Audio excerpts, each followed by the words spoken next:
muy emocionante. La verdad que estoy muy contento, muy agradecido con Sede Culta de darme la oportunidad de traer esta película a tan bello lugar. Y bueno, poder estar aquí en Mérida escuchando a la gente, sus comentarios y el buen recibimiento de la película, de verdad que es una alegría inmensa.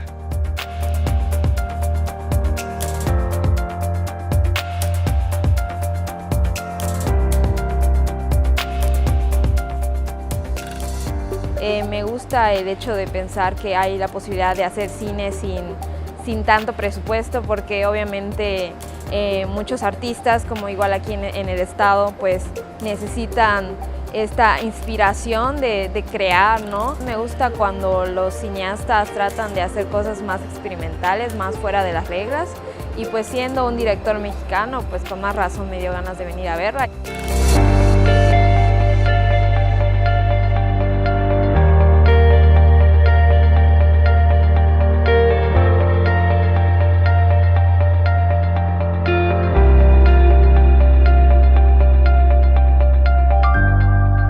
Transformemos Yucatán, Gobierno del Estado.